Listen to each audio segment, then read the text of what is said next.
Hello, this is Josh with the Fair Deal Democrats. I just wanted to chime in quickly on the great redistricting gerrymandering debate that's consumed much of partisan politics in the last week or two.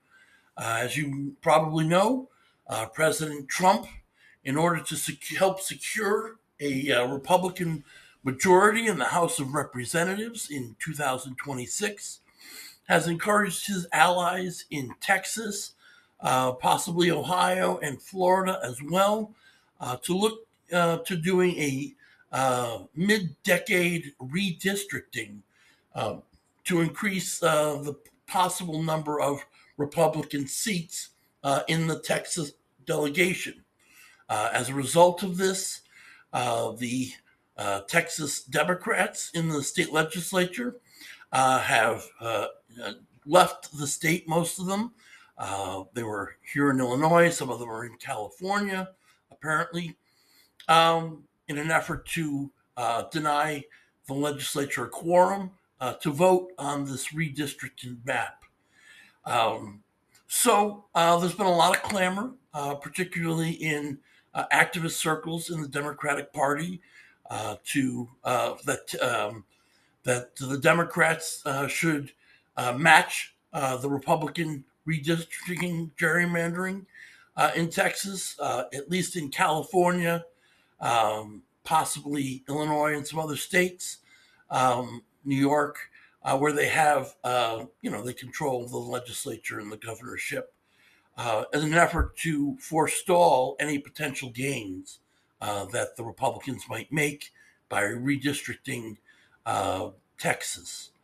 I understand this impulse, um, but I caution against it. Uh, I believe that we are missing an opportunity. We have these principles about, for instance, having an independent, nonpartisan commission devising districts, like we now have in California and other places. New York has moved towards that model as well. And that's a principle of ours because it increases representation for everyone. And that's an important principle. And we should, principles are for when times are tough and you're in the thick of things and the heat of battle and you don't know what to do. That's when principles are helpful. To discard those principles now would show that we are not serious about those principles. And this is yet another example of pretending to have principles, but yet it's just a more partisan performativity.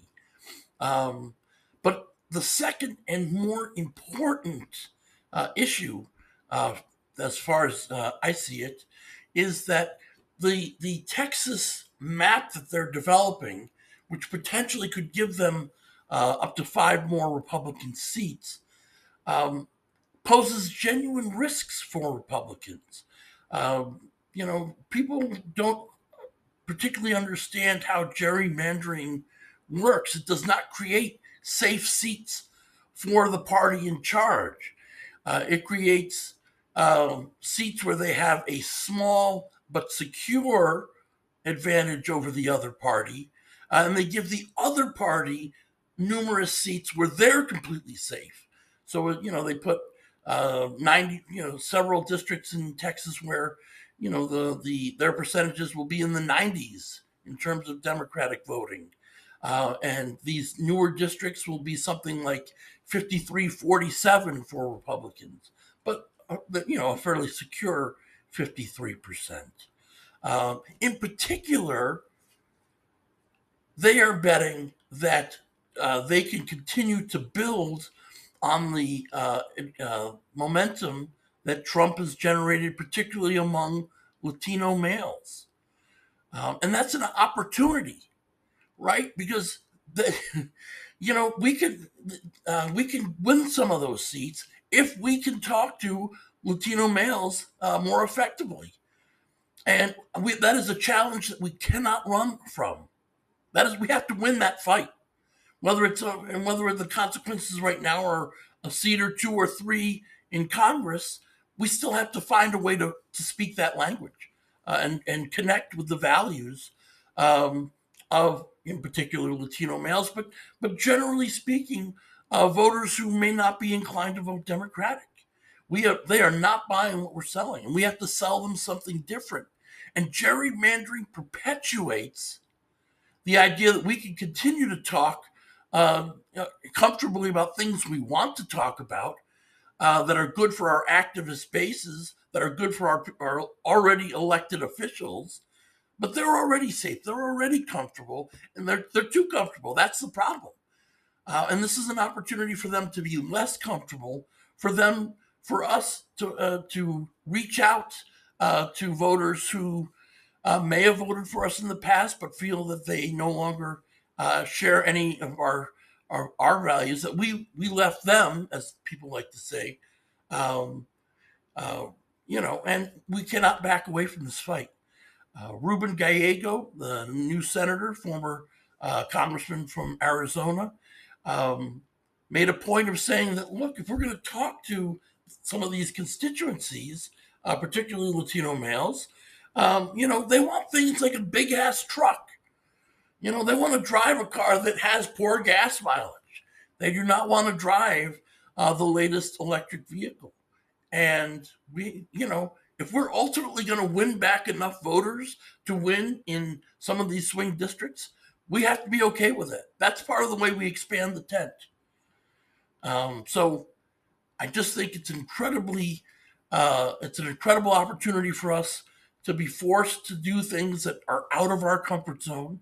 I don't think we can afford to um, to walk away from this opportunity, because then we just have more elected officials who are elected in districts where they only have to listen to the activist base, and so the hands that we need to be weaker become stronger within the party, and that would be a terrible thing, not just for 26 but 28 and beyond. So let's hold to our principles. Our principles are fair representation for everyone. And those principles are never more important than when we're in the thick of the fight.